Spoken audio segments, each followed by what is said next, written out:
Hi everyone, I'm GREYMOND. Today I'm answering questions about OCD recovery. These are the questions that you asked below my videos. First question is, hi Ali, your videos have been very helpful to me during my OCD recovery. Thank you so much, I'm glad to help. My question is, how do I do ERP with pure OCD?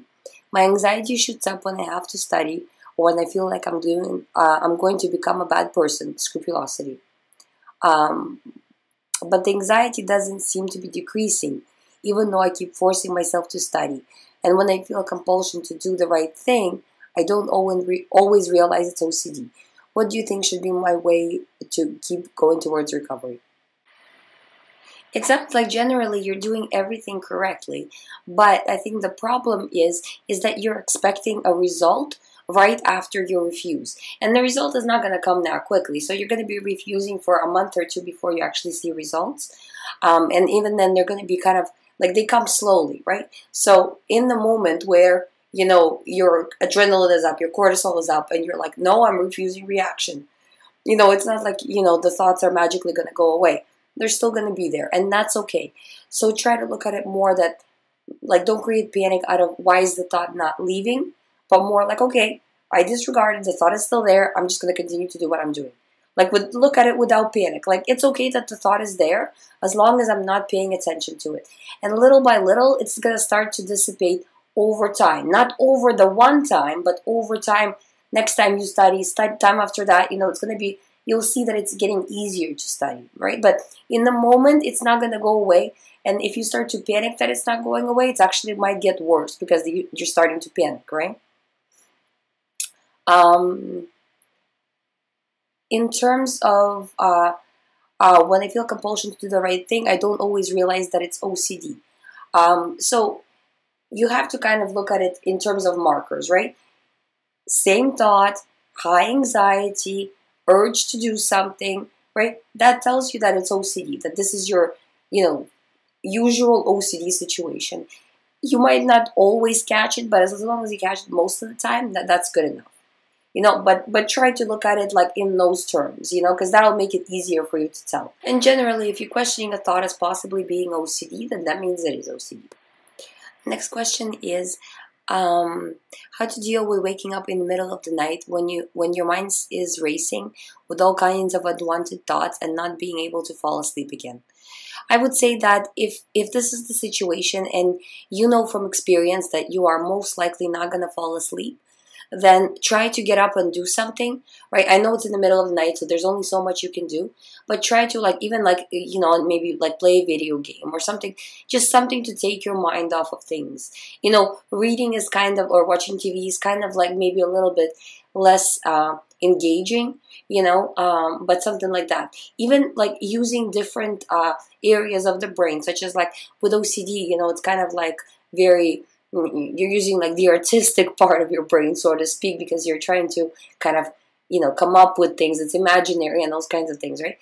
Try to use the more logical side of the brain and try to maybe calculate something, calculate finances, bills, I don't know, something like that, right? Setting up your schedule, things like that, just to get your mind working in a different direction. I find that a lot of the time that helps, but whatever you do, don't just lay there and think about it. Because the more you do that, the worse you're going to get. You're not going to solve anything. You're not going to be able to figure it out. It's going to continue to get worse and worse until it gets to the point where you're going to have to start, or you're going to want to start doing compulsions. It's going to be very difficult for you to refuse.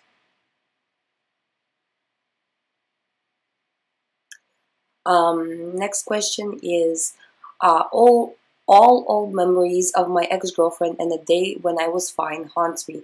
I feel like crying then. What to do? I want to forget her.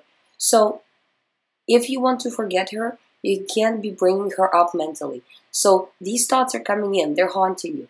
There's nothing you can do about them. But you can't analyze them. You can't allow yourself to dive in and really think of how it was back then and how you're in this situation now and what happened. And let me talk about it. Don't talk about it to other people. Don't, I don't know if you do this, but like, don't look her up on social media.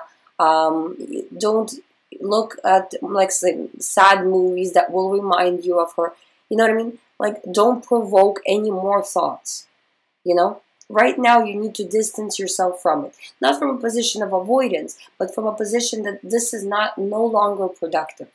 And since this is no longer productive, you need to choose to move on. Not just in theory, but in actual practice. Next question is, Ali, what do I do what do you do when you're having high levels of anxiety when it comes to time? When all of a sudden you're worried about time and it's running off very fast. So it's not different than any other obsession, right? So instead of saying, like trying to, calm yourself down by saying, no, everything is okay, it's not running fast, because then you're just kind of playing into OCD's hand. What you want to do instead is say, no, I'm not buying into it. This is just another OCD thing.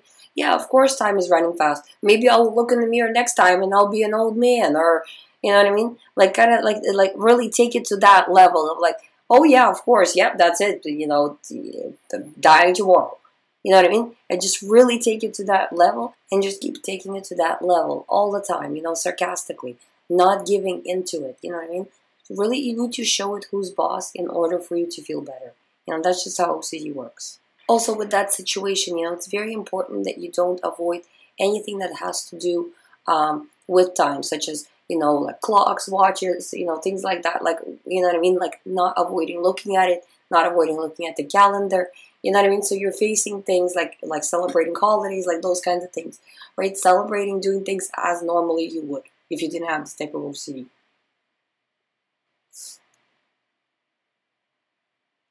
Next question. Is it normal that OCD feels so real? Like myself, I want it. Yeah, that's how it is.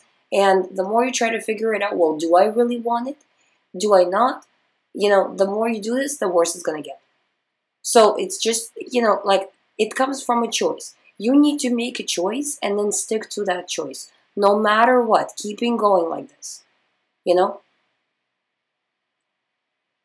more you do this, the better you're going to feel. But don't allow yourself to get scared with this.